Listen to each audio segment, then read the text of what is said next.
எங்கேயோ இருந்து நிக்கிறேன் கூடு தந்த கிளி பெண்ணே உன்னாலதான் வாழுறேன். இசை, எப்படிமா இருக்க?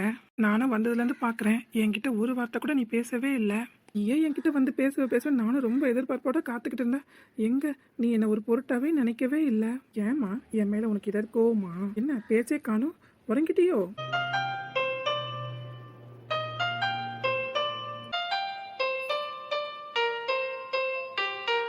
உன் கைப்பிடி இருக்கிறதுலேருந்து நான் முழிச்சுதான் இருக்கேன் மாமா, உரங்கலன்னு சொல்லாமல் சொல்கிறேன். ஏன் அதை உன் வாயை திறந்து சொல்லலாம்ல?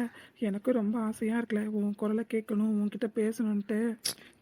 சரி விடு, உனக்கு ஏதோ பேசணும்னு என்கிட்ட தோணலை. சரிம்மா, இப்போ புதுசாக காலேஜில் சேர்ந்துருக்கல, காலேஜ் லைஃப்லாம் எப்படி இருக்குது? அந்த அட்மாஸ்பியர் உனக்கு பிடிச்சிருக்கா? ஃப்ரெண்ட்ஸ்லாம் அதுக்கிட்டே நிறைய பேர் சேர்ந்துட்டாங்களா? இல்லை யாரோ தெரியாதவங்க மாதிரி நடந்துக்கிறாங்களா? ஏதாவது பிரச்சனைனா மாமா கிட்ட சொல்லு, உடனே வந்து நிற்கிறேன். அம்மா, உன் காலேஜில் ராகிங்லாம் பண்ணாங்களா? இல்லை ஏற்கனவே உன் சீனியர் ஒருத்தி ஃப்ரெண்ட் இருக்கால, அதனால உன்னை சும்மா விட்டுட்டாங்களா? என்னம்மா, நான் இவ்வளோ தூரம் பேசிக்கிட்டே வரேன், நீ ஒரு வார்த்தை கூட என்கிட்ட பேசவே மாட்டேங்கிற. தனியாக வரண்ட ஃபீலிங் அதமா இருக்குது. நீ என் கூட இருந்தோம் எப்படிம்மா? ஒரு வார்த்தை ஏதாவது வாயை திறந்து பேசலாம்ல? நான் அப்படி என்ன தப்பு பண்ணிட்டேன்? சரி அதை விடு. ஆமாம், நீ ஏற்கனவே கோயம்புத்தூரில் தங்கியிருந்தல, ஓ எங்கள் நினப்பு வீட்டு நினப்பெல்லாம் உனக்கு வந்திருக்கோம்ல? என்னடா இது, குடும்பத்தை விட்டு வீட்டை விட்டு தனியாக எங்கேயோ போய் தங்கியிருந்து படிக்கிறமேன்னு எனக்கு என்ன ஃபீல் பண்ணியிருக்கியா? ஐயோ மாமா, நீங்க என் நிலைமையை புரிஞ்சிக்கவே மாட்டேங்கிறீங்க. உங்க கூட பேசக்கூடாதுன்னா இல்லை, எங்க உங்ககிட்ட பேசினா உடஞ்சி அழுதுருவணுன்ற பயத்துல தான் வாயே திறக்காம இருக்கேன். ஆனா நீங்க நான் பேசுவேன்ற ஆசையில மேலும் மேலும் பேசிக்கிட்டே போகும்போது குற்ற உணர்ச்சியா இருக்கு மாமா. நீங்க நினைக்கிற மாதிரி நீங்க எந்த தப்புமே பண்ணலை. உங்களை பிடிக்காமலோ இல்லை ஏன் உங்ககிட்ட பேசணுன்னா உங்களை ஒதுக்கலாம் வைக்கல மாமா. என்னோட சூழ்நிலை அப்படி. எனக்கு தான் மாமா நிறைய ஆசை, நிறைய கனவு. உங்கள் கூட சந்தோஷமாக பைக்கில் போகணும், வெளியில் போகணும்லாம் இங்கே இருக்கும்போது நிறைய ஆசைப்பட்டிருக்கேன். ஆனால் இப்போ இங்கே வந்து இதோ உங்கள் கூட பைக்கில் ஒன்றா உட்காந்து உங்கள் தோல் மேலே கை வச்சு உங்களை கட்டி பிடிச்சி போகணும்னு கூட எனக்கு ஆசையாக தான் இருக்குது. ஆனால் முடியல. அந்த ஆசை இப்போ நிறைவேறுது. ஆனால் அதை அனுபவிக்கிற மனநிலைமையில் நான் இப்போ இல்லையே. ஏன்னா என் ஆசைக்காக உங்களை மேலும் மேலும் கஷ்டப்படுத்த விரும்பல மாமா. அதனால தான் நான் அமைதியாக வரேன். ஆனால் நீங்கள் என்னை கொஞ்சம் கூட புரிஞ்சிக்கவே இல்லை. கோயம்புத்தூர்ல இருக்கும்போது நான் படித்து முடிச்சதும் உங்களை தான் கல்யாணம் பண்ணிக்கணும், உங்கள் கூட ஒன்றா சேர்ந்து ஊர் சுற்றணும், எல்லா ஃப்ரெண்ட்ஸு ரிலேஷன் வீட்டுக்கெலாம் போகணும், பைக்கில் ஒரு லாங் டிரைவ் உங்கள் கூட ஒன்றா போகணும், உங்களை இறுக்கமாக கட்டி பிடிச்சிக்கிட்டு அப்படின்னு கூட ஆசைப்பட்டிருக்கேன். எப்படா படிப்பு முடியும்னு காத்திருந்திருக்கேன் தெரியுமா? ஆனால் நாம் ஒன்று நினச்சா அது ஒன்று நடக்கும்னு சொல்லுவாங்க பார்த்தீங்களா? அது 100க்கு 100 உண்மை. என் லைஃப்பில் நான் கண் கூட பார்த்துட்டேன். எத்தனை ஆசை, எத்தனை கனவு எல்லாமே தவிடுபடியாகிடுச்சு மாமா. என்னால் உங்களை ஃபேஸ் பண்ண முடியாமல் தான் வாயே திறக்காமல் இருக்கேன். அதனால தான் படிப்பு முடிஞ்சதுக்கப்புறம் கூட இங்கே வரமாட்டேன்னு சொன்னேன். ஆனால் வசந்த் அண்ணன் தான் என்னை கட்டாயப்படுத்தி இங்கே கூட்டிகிட்டு வந்துட்டாங்க. வந்த இடத்துலையாவது நான் விளக்குறத பார்த்து நீங்கள் அமைதியாக இருப்பீங்கன்னு பார்த்தா மேலே மேலே என் கிட்ட நெருங்கி நெருங்கி வரீங்க. ஆனால் என்னால் எப்படி உங்ககிட்டேருந்து விலக போகிறேன்னு தெரியல. மனசளவில் எப்போவுமே நான் உங்ககிட்ட நெருங்கி தான் இருக்கேன். நீங்கள் கேட்டிங்களே, ஒரு நாள் கூட கோயம்புத்தூரில் நான் தனியாக இருக்கிற ஃபீலே வந்ததில்லை. ஏன் தெரியுமா? எனக்கு தெரியுமாம்மா, வசந்த் அண்ணா கூட நீங்களும் அங்கே தான் தங்கியிருந்தீங்கன்ட்டு எனக்கு தெரியாமல் நான் பார்க்கலன்னு நினச்சிக்கிட்டு திருட்டுத்தனமாக டெய்லி என்னை வந்து ரகசியமாக பார்த்துட்டு போவீங்களே, அது எனக்கு தெரியும். தெரிஞ்சும் தெரியாத மாதிரி ரசிக்கிறது அது ஒரு தனி சுகம் தெரியுமா? ஆனால் இப்போ நேராகவே பார்க்குறீங்க. ஆனால் இப்போ அந்த ரசிக்கிற மனநிலைமையில் நான் இல்லையே. ஆண்டவன் எனக்கு அந்த பாக்கியத்தை கொடுக்கலையே. நீங்கள் நினச்சிட்டு இருக்கீங்க இவளுக்கு எதுவுமே தெரியாதுன்னு. ஆனால் எனக்கு எல்லாமே தெரியும். வசந்த் அண்ணா எப்படி தமேந்தை விட்டு கொடுக்காம அங்கே வந்திருந்தாங்களோ அதே மாதிரி நீங்களும் எங்களை விட்டு கொடுக்காம அங்கே வந்திருந்தீங்கன்ட்டு. அடிமௌனம் வேண்டாம் கண்மணியே, வார்த்தை பேசிவிடு. நான் எனக்குள் இல்லை தொலைத்து விட்டேன், என்னை மீட்டு கொடு. ஆமா, அப்படியே நடிப்பாங்க, ஊரே விட்டுட்டும்பாங்க. அவங்களுக்கு ஒன்றும் தெரியாது. ஏன் தான் மகளுக்கு கல்யாணம் முடிச்சு கொடுத்ததுக்கு அப்புறம் இந்த சீசனுக்கு அம்பட்டும் ஒண்ணு பாக்கி இல்லாம கொடுக்கதானே செஞ்சிருப்பாவ. தான் சொந்த மகளுக்குனா ஒண்ணு, வளர்ப்பு மகளுக்குனா ஒண்ணு. இத சுட்டி காட்டின உடனே அவளுக்கு இடிச்சிடல, பதிலுக்கு நம்மளை பத்தியும் தப்பா 4 வார்த்தை பேசுவாவ. இந்த பொம்பளை பொல்லாத பொம்பளை போல இருக்கு, ஒரு பைசா கூட பாக்கி இல்லாம எடுத்து வைன்னு சொல்லுதுன்ட்டு ஊர் பூரா நம்மளை பத்தி தப்பா தானே பரப்பி விடுவாவ. என்னத்த வாயை திறக்கே பயமா இருக்கு. மாமியாள்கனாலே ஆவாதவன்னு சொல்ற சமுதாயமெல்லாம் இது இருக்கு. வேணும்ட்டா நம்ம எல்லாரும் ஒன்னா கூடி மாமியார் நலத்திட்ட சங்கம் அப்படின்னு ஒண்ணு ஆரம்பிச்சா என்ன? எத்தனை சங்கம் ஆரம்பிச்சு என்ன பிரயோஜனம்? வர மருமக்க மாதிரிலாம் ஒழுங்கா இருந்தாதானே நம்மளாம் ஒழுங்கா இருக்க முடியும். நாம சும்மா இருந்தாலும் நம்ம வாய் சும்மா கிடைக்க மாட்டேங்குது. ஏதாவது ஒண்ணுன்னு சொல்லி தொலைச்சிடறோமா? அதுதான் பெருசா மூட்டை கட்டி ஆத்தாக்காரிகிட்ட கோல் முட்டி கொடுத்து மாமியார் சரியில்லைன்னு இங்க வந்து தங்க புக்கு ஆடாளுங்க. ஆனா அவளுங்க பண்றதுங்க வெளியில வருதா? எப்படா புருஷன் வருவான், ஒண்ணுக்கு ரெண்டா பட்டாச்சு கொடுப்போன்னு காத்து கிடக்காங்க. என்ன எங்க வீட்டுல அவளுக்கு அந்த பாக்கியம் இல்ல. புருஷன் முதல்ல ஒழுங்கா இருந்தாதானே முந்தானையில முடிஞ்சு வச்சுட்டு கோல் மூட்டி கொடுப்பா. அவளுக்கு இந்த வீட்டுல மதிப்பு மரியாதை இருக்கும். அவனே ஆட்டம் கேட்டு போய் தெரியுறான். அதனால போக்கிட்டு இல்லாம இங்கே தவிச்சு கிடக்கான்னு நினைக்கேன். அதனாலதான் நம்ம சொல்லு கொஞ்சம் அம்பலம் ஏறுது. இல்லன்னு எப்பமோ என்ன மூளையில தூக்கி போட்டு மடக்கிருப்பா பாத்துக்க. நான் சொல்ல வந்ததே வேற, கடைசியில என்னமோ போ. என் குறையே எப்பவாறு புலம்புற மாதிரி இருக்கு. எது பேசினாலும் குறையா பேசுற மாதிரி இருக்கு. இந்த ரெண்டாவது காரிக்காச்சும் சீசனுக்கு ஏதாவது வரும்னு பார்த்தா ஒன்னும் தர மாதிரி தெரியல. என்ன இருந்தாலும் தான் பிள்ளை வேற அடுத்த பிள்ளை வேற இருந்தானே பாக்குறாவ. பிறகு என்னத்துக்கு ஊர் உலகத்துக்காக நடிப்பு காண்டி இவளும் என் பிள்ளை மாதிரி தத்தெடுத்து வளர்க்கணும், இவளுக்கும் எல்லாம் செய்யறன்னு பெருமையா பீத்திக்கிட்டாலே எல்லாரும் அவங்களை நல்லவங்கன்னு சொல்லணுமாக்கா? இத சொன்னா நாம பொல்லாதவளா போயிடுவோம். என்ன இப்ப என்ன அவங்க வீட்ல இருந்து வந்தா நிறைய போகுது. உன் மகன் தான் கை நிறைய சம்பாதிக்கிறாளா, பரவ என்ன ஏண்டி சொல்ல மாட்டேன். உன் மருமக ஒண்ணு பாக்கி இல்லாம அம்பட்டியும் கொண்டு வந்து தள்ளிட்டா. அதனால உனக்கு எந்த பிரச்சனையும் இல்ல. ஆனா நான் இங்க ஒவ்வொன்றுத்துக்கும் தொங்கிட்டு அலைய வேண்டியதா இருக்கு. 4 ஊர் ஜனம் தான் என்ன சொல்லும், ஏதோ பேருக்கு கல்யாணம் பண்ணி ஒருத்தைய கூட்டிட்டு வந்துட்டா போல இருக்கு, ஒன்னுத்தையும் காணும்னு சொல்ல மாட்டாவல. ஒண்ணு இல்லாத வீட்டுல பொண்ணு எடுத்தா இப்படிதானே காரி துப்ப மாட்டாவ, இல்ல முதுகு பழத்தாலதான் பேச மாட்டாவல. இந்த அவமானம் எனக்கு தேவையா?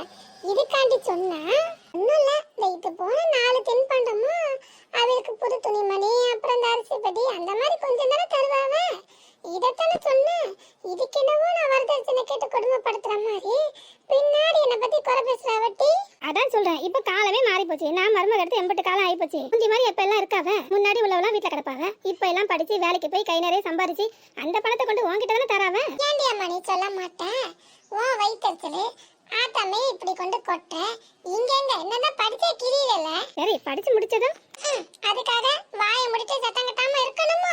நாம என்ன இல்லாதையும் பொல்லாதையுமா கேக்குறோம்? தராதது தானே சுட்டி காட்டுறோம். இல்ல மத்ததெல்லாம் அந்த அம்மா வாய்க்கிலேயே வக்கனையா பேசும்ல, அது பெரிய பொம்பளை தானே. வயசுலயும் சரி அந்தஸ்துலயும் சரி பெருசு தானே. எத்தனை கல்யாண காட்சிக்கெல்லாம் செஞ்சிருப்பாவ, எத்தனை சீசனத்திலாம் அள்ளி அள்ளி கொடுத்துருப்பாவ, எத்தனை பேருக்கு அவைய தலைமையில கல்யாணம் நடத்தி ஒண்ணு குறை இல்லாம பாக்கி இல்லாம கொடுத்துருப்பாவல. அவருக்கு தெரியாததாக்கும் நான் சொல்லிதான் தரணுமோ? எங்க வீட்லயும் பெருசா சீசனத்திலாம் ஒண்ணும் வரல பாத்துக்க. பொங்கப்படி அப்புறம் தலை தீபாவளி இந்த மாதிரி 1-2 முக்கியமான கட்டங்களுக்கு மட்டும்தான் செஞ்சாவ. மத்தபடி இந்த மட்டும் என்ன வாழுதான்? அதேதான் அந்த பொம்பளை பேசாம பொங்கலுக்கு தான் கொடுக்கணும் முதப்படி. அதனால பாத்துக்கலான்னு இருக்குதோ என்னவோ. அதான் டி ஒண்ணுமே தெரியாம அசுவலாம இருக்கு போல. எங்க வீட்டுல ஒரு ஊமக்கள் இருக்கா பத்தியா? அவ எல்லாத்துக்கும் மேல எத்தனை தடவை இடிச்சாலும் அவளும் ஒண்ணுமே தெரியாத மாதிரி எதுவுமே நடக்காத மாதிரி அமுக்காணி மாதிரி இருந்துக்கிறா பாத்துக்க. நானும் பொறுத்து பொறுத்து பாத்துட்டு என்னமா கேட்டாதான் முடியும்னு ஒரு கட்டத்துக்கு மேல பொறுமை இருந்து பொங்கி தவிச்சிட்டேன் பாத்துக்க. சொந்தக்கார பயல்வெல்லா சும்மா கிடப்பாவ. எப்ப பாரு போனை போட்டு என்ன உனக்கு எதுவும் சீர்சனத்தி வரலையோ, உன் மருமக வெறும் கையை வீசிட்டு வந்தா அப்படின்னு கேட்டாவனா நமக்கு எம்பட்டு சங்கடமா இருக்கும். அதுக்காண்டியாச்சும் கொஞ்சம் பேருக்காவது கொடுக்கலாம்ல. என்ன செஞ்சப்போ என்னத்த செய்ய? ஆட்டை கடைசி மாட்டை கடைசி கடைசியில மனுஷங்களை கடிக்கிறதுனா நம்ம வேலை. போடு சம்மந்திக்கு போன வளர்ப்பு தாயும் பீட்டிக்கிட்டு அலைஞ்சால அவளுக்கே கடைசியில போனை போட்டு அந்த பலகாரெல்லாம் கொண்டு வந்து சொன்னியோ அப்படி சொல்லுவாவளோ. உனக்கு எங்கன்னா மூளை இருக்கா? அப்படி கேட்டா நம்மளை பத்தி தப்பா பேச மாட்டாவளோ. வேய்க்கிறது எருமை இதுல பெருமை வேறையா? சரி சொல்லு பிறகு என்னதான் பண்ணப்போ? ஆடி மாசம் ஒண்ணு இருக்கு, அதுக்கு உங்க பொண்ணை கூட்டிட்டு போகணும். என்னதான் வேண்டாத கல்யாணமா இருந்தா கூட பொண்ணு மாப்பிளையும் பிரிச்சு வைக்கிறது தான் முறை. நீங்க வரும்போது வெறும் கையை வீசிட்டு வராம உங்க பொண்ணுக்கு பிடிச்ச அந்த தின்பட்டத்தை வாங்கிட்டு வாங்கன்னு சொன்னேன். எப்படி சரிதானே? நாசுக்கா இடிச்சாங்கிறப்போ அம்மா பிறகு புரியாத ஜென்மங்களுக்கு இப்படிதான் இடிக்க வேண்டியதா இருக்கு. வேற ஒண்ணும் இல்ல, கொடுக்கணுமே தான் ஒண்ணுமே தெரியாத மாதிரி நடிக்கிடுவ. இப்படிப்பட்டவங்களுக்கு எல்லாம் இப்படி இடிச்சாதான் புத்தி வரும். அதுக்கு பிறகுதாண்டி என்ன மாயம் நடந்ததோ என்ன மந்திரம் போட்டாவளோ தெரியல, இந்த வீட்டு ஊமக்கல்லி மெதுவா அசைஞ்சு கொடுக்கறா. இந்நேரத்துக்கு தகவல் அந்த அம்மாவுக்கு போயிருக்கோன்னு நினைக்கிறேன். யாருக்கு தெரியும், அவிய மகனோட அநேகமா சீர்சனத்தையோட இன்னைக்கே தலையை நீட்டுவாவன்னு நினைக்கிறேன். மாசம் கடந்து போயிட்டு என்ன அடுத்த வருஷம் வாங்கிட வேண்டியதானே? எப்படி குத்த நேரம் முடிஞ்சதுக்கு அப்புறம் தானே கல்யாணமே நடந்துச்சு. இங்க நல்ல நேரம் தான் தப்பி போச்சா? இன்னொரு நாள் கல்யாணம் டைப் பண்ணி தள்ளியா வச்சாவ? கல்யாணம் ஒண்ணு முடிவு பண்ணிட்டா அது எந்த நேரமா இருந்தாலும் சரி எந்த நாளா இருந்தாலும் சரி மனசு மட்டும் நமக்கு நல்லா இருந்தா போதும் சொல்லி தாலி கட்ட வச்சாவல. அப்ப மட்டும் என்ன நல்ல நேரங்களெல்லாம் பாக்கியா செஞ்சாவ? அதே மாதிரிதான் இப்பவும் ஆடி மாசம் முடிஞ்சு போனா என்ன இதுவும்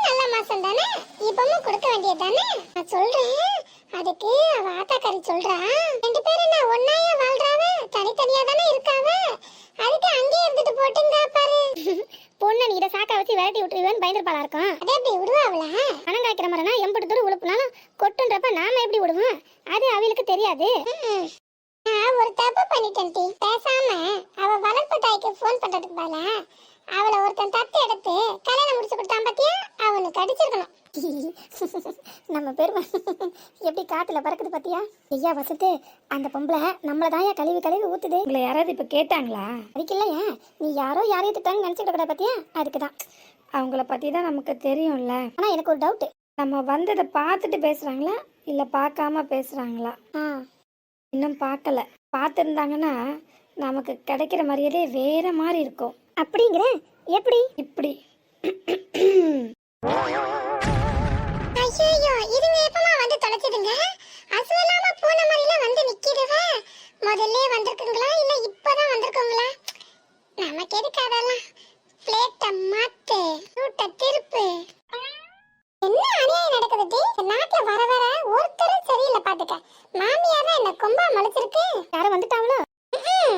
என்னவோ என் மருமகளா மகளா நினைச்சு ஒன்னும் சொல்லாம இருக்கணும். அப்படி இருக்க கூடாதான். 1000 தான் இருந்தாலும் அவ வேற வீட்டுல இருந்து வந்த பொண்ணு. நீ மாமியார் மாதிரி நடந்துக்க எனக்கு புத்திமதி சொல்றாள்வ. என்ன பார்த்தா என்ன குடும்பக்கார மாமியார் மாதிரியா இருக்கு? எனக்கு என்னத்துக்கு பழி பாவலாம்? நான் என்ன பாவம் செஞ்சாலும் அது என் பேரன் பேத்திகளுக்கு தானே வந்த அந்தம். இதெல்லாம் எனக்கு தேவையா? பிள்ளைங்களுக்கு சொத்து பத்து ஆஸ்தி அந்தத்துலாம் நிறைய சேர்த்து வைக்காட்டு கூட பாவம் செய்யாம புண்ணியத்தையாவது சேர்த்து வைக்கணும் பாவன். நீ சொல்லும் போது கூட நான் நம்பல. இப்ப நல்லா புரியுது. அவங்க நம்மள பார்த்துட்டாங்க, ஆனா பார்க்காத மாதிரி இருக்காங்க. நாங்களாம் எங்க மருமகளுக்கு எந்த குறையும் இல்லாம சீர்சனத்தை அம்பட்டையும் வாங்கிட்டோம். நீ மட்டும் அவளை மகளா நினைக்கிறதாலதான் அவ எதுவும் தரலனாலும் வாயே திறக்காம இருக்க. அப்படி இருக்காதுன்னு சொல்றாள்வ. நல்ல வேலை உனக்கு பொம்பளை பிள்ளை இல்ல. ஒருவேளை இருந்திருந்தா உன் லட்சணம் தெரிஞ்சிருக்கோங்க. அவன் அவளுங்க கிட்ட சொல்லிட்டு அப்பமே எனக்கு ஒருவேளை பொம்பளை பிள்ளை இருந்தா கூட அவளுக்கு அவங்க மாமியார் எல்லாம் கேட்டு வாங்கினா கூட நான் என் மருமக கிட்ட இருந்து ஒத்த பைசா கூட எதிர்பார்க்க மாட்டேன் அப்படின்னு. என்ன அந்த பொம்பளை இப்படி கதை அடிச்சு விடுது? பேச்சு சுவாரஸ்யத்துல இதுக்குன்னு ஒரு பொம்பளை பிள்ளை இருக்காத மறந்துட்டோம் இல்ல? அதுதான் முடிஞ்சு போச்சே அப்படின்னு யாரை கட்டிட்டோம்னு நினைச்சுக்கிட்டு அப்படி ஒரு பிள்ளையே இல்லைன்ட்டு நமக்கு பொம்பளை பிள்ளை இல்லைன்னு முடிவு பண்ணிடுச்சோ? என்ன நான் சொல்றது சரிதானே? ஆமா ஆமா. அவங்க சொல்றாளுங்க அவங்களுக்கு தான் அறிவு இல்ல, எளவும் தெரியல. ஏன் வாயை முடிக்கிட்டு இருக்க? போனை போட்டு கேட்க வேண்டியதானங்கிறாள்வ. அவங்க பெரியவங்க, அவங்களுக்கு தெரியாத விஷயமா எனக்கு தெரிஞ்சிட போகுது. எத்தனை பேருக்கு கல்யாணத்தை முடிச்சு வச்சிருக்காங்க, எத்தனை பொண்ணுங்க வாழ்க்கையில நல்லா செஞ்சிருக்காங்க. அவங்க இவளுக்கு பார்த்து செய்ய மாட்டாங்களாக்கும். நாமளா கேட்கணும்? தெரியாதவங்களுக்கு நாம தான் புரிய வைக்கணுமா? இன்னும் கேட்டா இந்த ஊர் உலகமே அவங்களுக்கு தான் அத்துப்படி. நான் சொல்லிட்டேன் அப்பமே, நான் என் வாயால எதுவுமே கேட்க மாட்டேன். ஆனா அவங்களா கொண்டு வந்த வேண்டான்னு அவங்க முகத்துல அடிச்ச மாதிரி பேசக்கூடாதுல்ல. அதனால உங்க இஷ்டம், உங்க பொண்ணுக்கு எதை செய்யணுமோ செய்யுங்க அப்படின்னு சொல்லிடுவேன்ட்டு. குப்புற விழுந்தாலும் மீசையில மண்ணு ஓட்டல. என்னையா போலாமா? இரியா, இப்பதான் களை கட்டுது. ரொம்ப சுவாரஸ்யமா இருக்கு. இன்னும் அந்த அம்மா என்னெல்லாம் அடிச்சு விடுதுன்னு கேட்போம். இந்த எபிசோடு இதுலயே முடிஞ்சிடும். நேரம் பத்தாதோ? அந்த அம்மா வாயிலிருந்து அடிச்சு விட அந்த அருமை பெருமைகள்லாம் கேட்கணும் போல ஆசையா இருக்கு. சரி என்ன பண்ண? என்ன அது அங்கேயே நிக்குதுவா? இங்க வந்தா என்ன? சரி நாமளே இறங்கி போவோம். இப்போ நமக்கு வீரியம் முக்கியம் இல்ல, காரியம் தான் பெருசு. வாங்க வாங்க, எப்ப வந்தீங்க? வாங்க இப்பதான். ஓ, இதுங்க நம்மளோட நடிப்புல மிஞ்சிரும் போல இருக்கு. சரி என்ன இங்கே நின்னுட்டியா? வாங்க உள்ள வாங்க. அம்மா அன்னைக்கிளி அவளோட நாத்தனார் வீட்டுக்கு போயிருக்கா. உங்களுக்கு மொப தானே? அப்படின்ற ஒரு வரவ தலைமுறைக்கு ரொம்ப காலம் ஆகி போச்சு. எனக்கு 2 பிள்ளைகள் தான். இன்னைக்கு ஏதோ ஸ்பெஷலா மீன் கறிலாம் வச்சிருப்பா போல இருக்கு. அவ நாத்தனார் நடப்பு வந்ததா அங்க அவளை பார்த்துட்டு கொண்டு போய் கொடுக்கலான்னு போயிருக்கா. கையில மூட்டையை பார்த்தா ரொம்ப பெருசா இருக்கு. 1 2 ஐயோ 6 சேலை, அது 2 சுடிதாரு, அப்புறம் பல ஜின்ஸ். அடடே, ஒரு தங்க செயின் இருக்கு போல இருக்கே. நமக்கு அடிச்சு கொளுத்துது யோகா இன்னைக்கு. ஆட்டையை போட்டுற வேண்டியதுதான். நல்ல வேலை வீட்டுல யாருமே இல்ல. குண்டச்சி வர்றதுக்குள்ள 2-3 சேலை உருவி நம்ம வீரக்குள்ள கொண்டு பதிக்கிடணும். தங்க சங்கிலியும் அமைக்கிட வேண்டியதுதான். ஒருவேளை இந்த பையன் வர்றது அவகிட்ட சொல்லியிருப்பானோ? சொல்லியிருந்தாலும் என்னென்ன வாங்கிட்டு வரேன்னு சொல்ல மாட்டான். ஏன்னா அது அவங்களுக்கு கௌரவ குறைச்சலா இருக்கும்ல. இந்த பொருளெல்லாம் இதுங்களுக்கு ஒரு 4 தோசுக்கு தான் சமம். நினைச்சாலாம் இதோட ஒரு சமைக்க வாங்கி குண்டச்சிக்கு கொண்டு கொடுப்பான். அந்த அளவுக்கு அவன் மேல அன்னைக்கிளி அண்ணின்னு பாசமா இருக்கான்ல. இதுவும் சரியில்லை, நாம பெற்றதும் சரியில்லை. அதுவும் அன்னைக்கிளி அண்ணின்னு உருகுது. எங்க இருந்தா வந்தது, இதுவும் அன்னைக்கிளி அண்ணின்னு உருகுது. அப்படி என்னத்தான் சொக்குப்படி போட்டு மயக்க வச்சிருப்பாளோ தெரியல அம்பட்டு பயல் வலையும். நானும் சரி உள்ள வருவான் மூட்டையை இறக்கான்னு பார்த்தா கையிலே வச்சுக்கிட்டு இருக்கான். வாங்கய்யா உள்ள வாங்க. என்ன ரெண்டு யோசனை பண்ணிக்கிட்டே இருக்கீங்க? ஓ என்னடா இவ வேட்டு புத்தாப்ப நிக்கிறான்னு பாக்குறீங்களோ? அது இன்னைக்கு கரண்ட் இல்ல, ஒரு நாள் பவர் கட்டு போல இருக்கு. இதான் ரொம்ப புழுக்கமா இருக்கு. சரி அப்ப நம்ம இங்க மரத்தடியில என்ன பேசுவோமா? இல்லனா உள்ள வாங்க. ஆயே திறக்க மாட்டீங்களே. உள்ள வந்தா ஒரு டம்ளர் காபி போட்டு தரணும்ல, அதுக்கு வலிக்குது இந்த பொம்பளைக்கு. இல்ல பரவாயில்ல இருக்கட்டும், நாங்க உடனே கிளம்பணும். ஒருவேளை இவ்வளவுதான் சீசனத்தியா இருக்குமோ? நாளைக்கு நாங்க என்னென்ன வேணுமோ எல்லாம் வாங்கிட்டு வந்துருவோம். இங்க கூட கொஞ்சம் சொந்தக்காரங்களும் வருவாங்க. எத்தனை பேர்னு சொல்லிடுங்க, என் மகன் கிட்ட சொல்லிடுறேன். சரி. எப்பா நல்ல வேலை, இதோட முடிச்சுக்கிடுங்கன்னு பார்த்தேன். நாளைக்கு ஒரு மூட்டை வந்து இறங்குமா? அது எப்படியா இருந்தாலும் இதோட அதிகமாக தான் இருக்கும். அப்ப எந்த கவலையும் இல்லை. இதுல 2-3 நாம உள்ள கொண்டு வச்சிட வேண்டியதான். ஒருவேளை அந்த கிரிக்கு வந்துட்டான்னா அவளுங்க பிள்ளைங்களுக்காக இதுல இருந்து எடுத்துட போறான். மூட்டை நல்ல கனமா இருக்கு. சரி அப்ப நாங்க கிளம்புறோம். ஏன் வந்துட்டு எதுவும் குடிக்காம திங்காம போனீங்கன்னா அவ்வளவுதான். என் மவன் என்ன உண்டுதான் பண்ணிடுவான். நாளைக்கு வரோம்ல அப்படிங்கிறீங்களா? சரி. இது அம்மா எதிர்பார்த்துக்கவே மாட்டாங்க. என்ன இந்த பொம்பளை படக்குன்னு மூஞ்சி முடிச்சு இப்படி அனுப்புது? ஒரு ஒப்புக்கு கூட உள்ள வாங்கன்னு திரும்ப ஒரு தடவை சொல்லுன்னு பார்த்தேன். சரி கிளம்புங்குது. அம்புட்டு கொடுத்தாலும் இந்த பொம்பளைக்கு ஆத்தாது. அம்புட்டே உள்ள கொண்டு பதுக்கிக்கிடும். இருந்தாலும் என்னத்தை தந்தாவனே தலை குத்தி கிழிக்கும். என்னதான் நம்ம முயற்சியே பண்ணாலும் நல்ல விதமா நடந்துக்கிட்டாலும் சில ஜென்மங்களெல்லாம் திருத்தவே முடியாது. போலாமா? அப்ப கிளம்பிட்டீங்களோ? ஆமாங்க போயிட்டு வரோம். சரிங்கய்யா நல்லது. நாளைக்கு வந்துடுவோம். சரி சரி சரி. அப்புறம் விஜய் ஊர்ல இருந்து வந்துட்டானா? வந்துட்டான். அந்த பிள்ளைக்கு ஏதோ பொருள் வாங்கணுமா, அதனால கடைக்கு கூட்டு போறேன்னு போயிருக்கான். அப்படியா? வந்தா நாங்க வந்துட்டு போகணும்னு ஒரு வார்த்தை சொல்லிடுங்க. இதெல்லாம் கரெக்டா செஞ்சிருவாங்க ஐயா. அப்பதானே நாம நாளைக்கு வர முடியும். அம்மா சரிங்க சம்மந்தி, அப்ப நாங்க கிளம்புறோம். ரொம்ப நல்லதுங்க. சரி மக்களே, நாளைக்கு நாம மீட் பண்ணுவோம்.